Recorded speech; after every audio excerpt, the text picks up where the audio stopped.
జగన్మోహన్ రెడ్డి గారు ఒకప్పుడు ముఖ్యమంత్రిగా ఉన్నవారు. అలాంటిది ఇప్పుడు తాజాగా మీడియా అంతా లిక్కర్ మాఫియా మీద డైలీ థ్రిల్లర్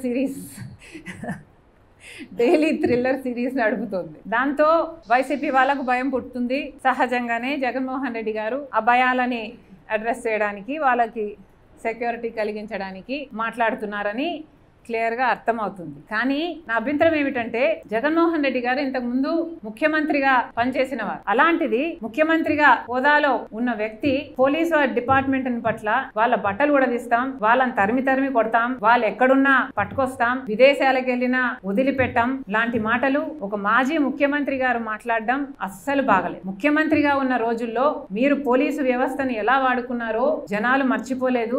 రఘురామ్ రాజ్ గారు అయితే మర్చిపోలేరు. కాదంబరి జత్వాల్ లాంటి వాళ్ళు కూడా, వాళ్ళ పేరెంట్స్ కూడా మీ ఐఏఎస్ ఆఫీసర్లను, ఐపీఎస్ ఆఫీసర్లను పంపించి 40 రోజులు వాళ్ళని కిడ్నాప్ చేసినట్టు తెచ్చి 40 రోజులు వాళ్ళని కారణంగా బంధించి ఉంచారు. అలా వాడుకున్న మీరు పోలీసు వ్యవస్థ గురించి, పోలీసుల గురించి ఇంత తక్కువ చేసి మాట్లాడడం ముఖ్యమంత్రి స్థాయిలో ఉన్న వాళ్ళకి తగదని నా పర్సనల్ ఒపీనియన్. అసలు లిక్కర్ మాఫియా జరిగింది అని మీ మీద ఆరోపణలు ఉన్నాయి. మరి అలాంటప్పుడు ముఖ్యమంత్రిగా మీరు ఎలా వ్యవహరించాలి? రాజశేఖర్ రెడ్డి గారు అయితే ముఖ్యమంత్రిగా ఉన్నప్పుడు లేనప్పుడు కూడా ఎంతో హుందాగా ఆయన మీద ఏదైనా ఆరోపణలు వస్తే మీకు కావాల్సిన ఎంక్వైరీ వేసుకోండి. Even on the floor of the house I remember నాన్నగారికి చెప్పారు, రాజశేఖర్ రెడ్డి గారు అన్నారు, మీకు కావాల్సిన ఎంక్వైరీ మీరు వేసుకోండి, సిబిఐ ఎంక్వైరీ వేసుకుంటే వేసుకోండి, నా తప్పు ఉంటే నన్ను ఉరి తీయండి అని కూడా అన్నాడు రాజశేఖర్ రెడ్డి గారు. మరి జగన్మోహన్ రెడ్డి గారు కూడా మీ ఏ తప్పు లేకపోతే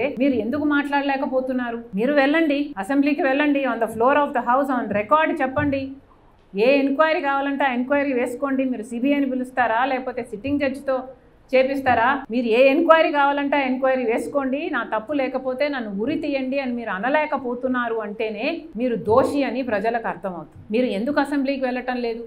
వారు ఎందుకు ఇప్పుడైనా మీడియా మీటింగ్ చెప్తున్నారు కదా, ఇప్పుడైనా మీరు ఎందుకు చెప్పలేకపోతున్నారు?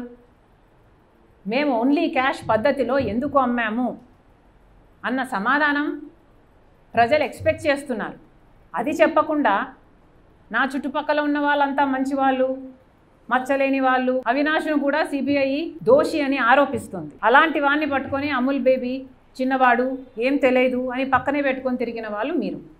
మరి మీరు చెప్పే స్టేట్మెంట్లకి మీరు నా పక్కనే పెట్టుకున్నాను వీళ్ళని కాబట్టి వీళ్ళంతా మచ్చలేని మనుషులు అని మీరు ఇచ్చే క్రెడిట్ ఎవరికి కావాలండి? మీరు నిజంగానే నిర్దోషులైతే ఒక పద్ధతి ఉంది, ఈ సిస్టంలో ఒక పద్ధతి ఉంది, how you can come out as an innocent.